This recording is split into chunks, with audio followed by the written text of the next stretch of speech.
This is a SeoulPodcast Briefing. Good day. This is Joe McPherson with your Seoul Podcast Briefing for March 27th, 2020. Today's COVID-19 numbers.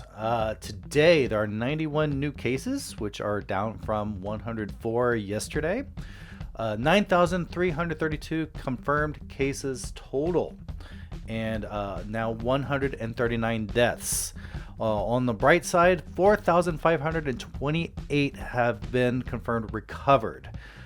Breaking down the numbers of the new cases, Seoul, Incheon, and Gyeonggi Province have 26 new cases. Daegu has 34 new cases, and Gyeongsang Province has 9 new cases. In other news today, the PM's ultimatum, the Prime Minister ultimatum, it says no mercy for people caught ignoring self-isolation rules. Now, this is very important. Anyone who is in isolation, self-isolation, they are being tracked.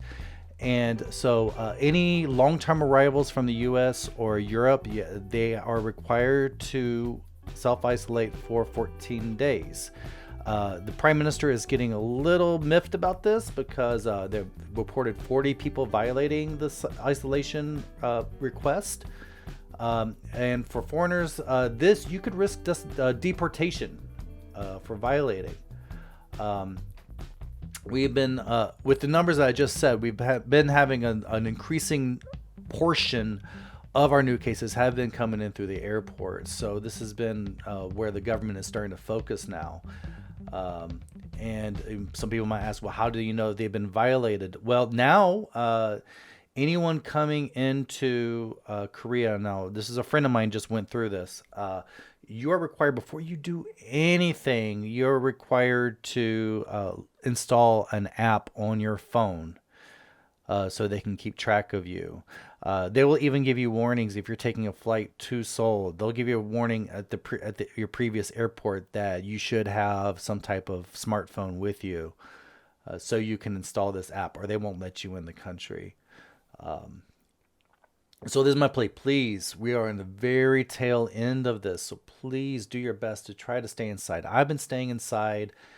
I've been taking this very seriously, even though in my area we have not had any infections in a long time, but still we're taking this very seriously. We want all of this to go back to normal as soon as possible. We want schools to open back up, and the more people are violating and not practicing social distancing, the worse it's getting. And now I'm doing this from the foreigner's point of view. Soul Podcast friend Michael Hurt recently posted a video of last Saturday night around 1:30 in the morning, 1:30 in the morning, of people in Haebangchon just milling around. I would say being stupid. This is not a time to be going out and partying. We're going to have to just hold back on that for a bit.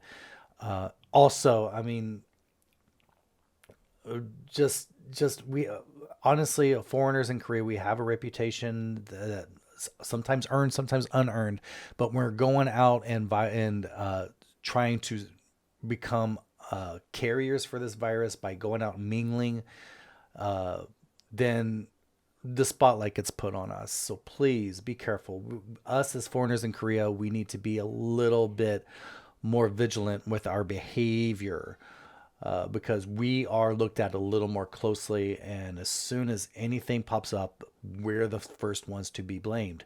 So please just do what you can. Stay home. Try to find something to do. I know isolation, some people is bored. There are lots of things to do. Brittany Fanning, if this is an artist, if you're looking, she's actually making coloring pages. She's drawing coloring pages based on your pets. I did that. You just pay like 10,000 won for it. Get it done. I'll have a link to that in the show notes.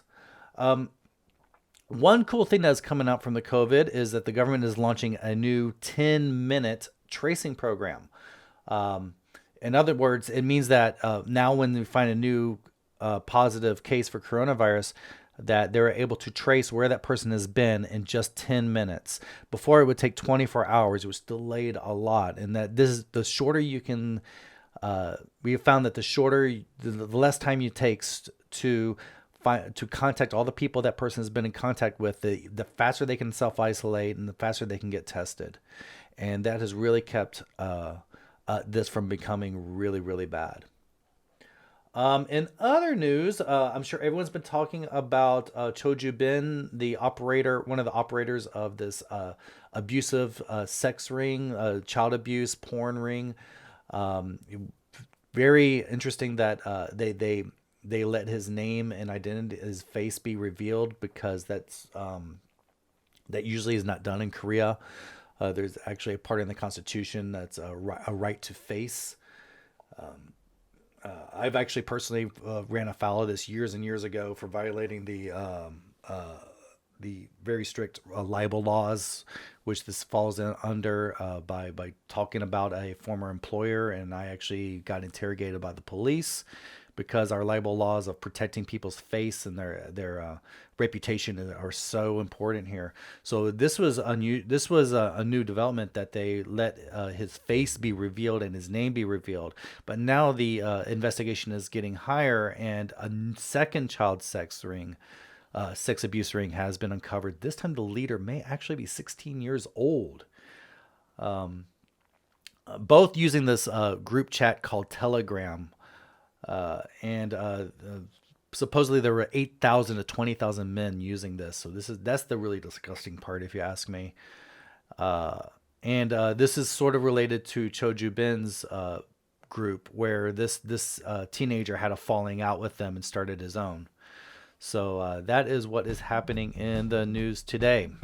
So please, everyone, please try to stay home, self-quarantine, do the best you can.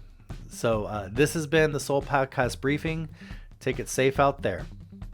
And please like and subscribe. You can also subscribe to the podcast version of this at SeoulPodcast.com.